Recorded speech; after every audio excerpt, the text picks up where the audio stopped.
দর্শক বিনিয়োগ সম্মেলনের শেষ দিন আজ রাজধানী হোটেল ইন্টারকন্টিনেন্টালে অনুষ্ঠিত হচ্ছে কয়েকটি সেশন এবং আপনারা জানেন যে গত 4 দিন ধরে আসলে এই সম্মেলন অনুষ্ঠিত হচ্ছে এবং বেশ কয়েকটি বিদেশি বিনিয়োগকারী প্রতিষ্ঠান কিন্তু বাংলাদেশে তাদের বিনিয়োগের আগ্রহ দেখিয়েছেন। আমাদের সহকর্মী গোলাম কাদের রবু সেখানে আছেন, আমরা রবুর সঙ্গে যোগাযোগ করছি।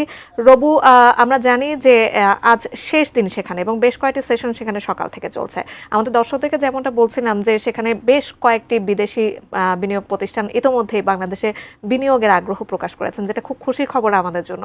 আজকে যে সেশনগুলো হয়েছে সেখানে কি কি কর্মসূচি ছিল এবং কি কি আলোচনা হয়েছে নিশ্চয়ই আমাদেরকে জানাবেন।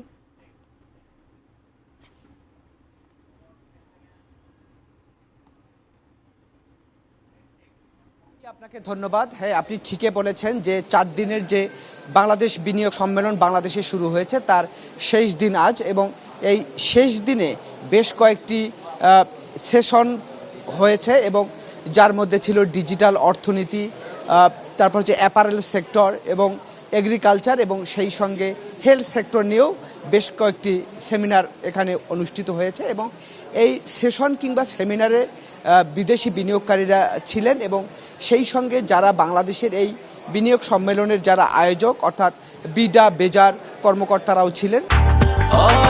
ব্রেকফাস্ট, টিফিন কিংবা স্ন্যাক টাইমে মজাদার আয়োজন মানে অল টাইম ব্রেড। সরকারের পক্ষ থেকে বিনিয়োগকারীদেরকে বাংলাদেশে বিনিয়োগের যে পরিবেশ এবং কি কি সুযোগ সুবিধা সেই বিষয়গুলো তুলে ধরা হয়েছে। অন্যদিকে বাংলাদেশে যে সমস্ত বিদেশি বিনিয়োগকারী এসেছেন তারাও বিভিন্ন বিষয় নিয়ে জানতে চেয়েছেন, এখান কি কি সুযোগ সুবিধা, আমলাতান্ত্রিক জটিলতা, সেই সঙ্গে কারাপশান এবং ভ্যাট ট্যাক্সের যে বিষয়গুলো আছে সে বিষয়গুলোও তারা জানতে চেয়েছেন এবং বাংলাদেশের পক্ষ থেকে যতখানি সম্ভব সেই বিষয়গুলো উত্তর দেওয়া হয়েছে এবং বিদেশি বিনিয়োগকারীদেরকে কনভিন্স করার চেষ্টা করা হয়েছে। আর একটি বিষয় জানিয়ে রাখি যে বাংলাদেশে এই বিদেশি বিনিয়োগকারীরা যখন বাংলাদেশে এসছেন কিংবা বাংলাদেশে যখন এই বিনিয়োগ সম্মেলনটি হচ্ছে তখন নতুন এক বাংলাদেশের কিন্তু বিশ্ব দেখতে পাচ্ছে। 5 আগস্টের পর নতুন এক বাংলাদেশ এবং সেই বাংলাদেশে বিনিয়োগ, ব্যবসা বাণিজ্যের ক্ষেত্রে যে সুযোগ সুবিধা এবং নানা আমলাতান্ত্রিক জটিলতা সরকার যে দূর করে একটি বিনিয়োগ বান্ধব পরিবেশ নিশ্চিত করছে, সেই বার্তাটা কিন্তু বিদেশি বিনিয়োগকারীদেরকে দেয়া হচ্ছে।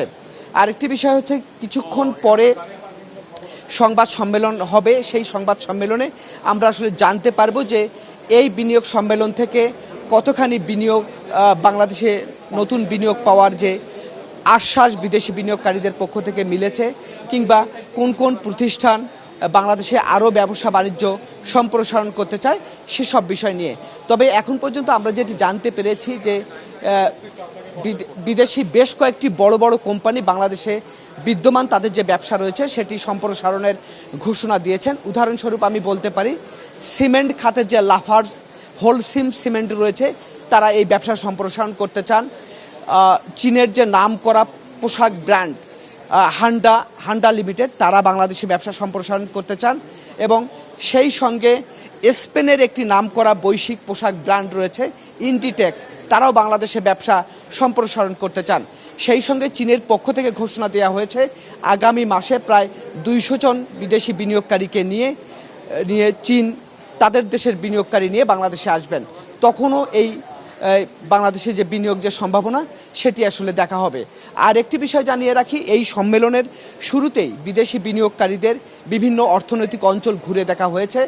আমরা যতদূর জানতে পেরেছি কিংবা সরকারের পক্ষ থেকে আমাদেরকে জানানো হয়েছে সেই বিদেশি বিনিয়োগকারীরা বাংলাদেশের অর্থনৈতিক অঞ্চলগুলো দেখে তাদের সন্তুষ্টির কথা জানিয়েছেন এবং বাংলাদেশ সরকার আশা করছে যে বিনিয়োগকারীদের কাছ থেকে একটি ইতিবাচক সাড়া কিংবা আশ্বাস তারা পাবেন পরবর্তীতে বাংলাদেশে বিনিয়োগ করার ক্ষেত্রে।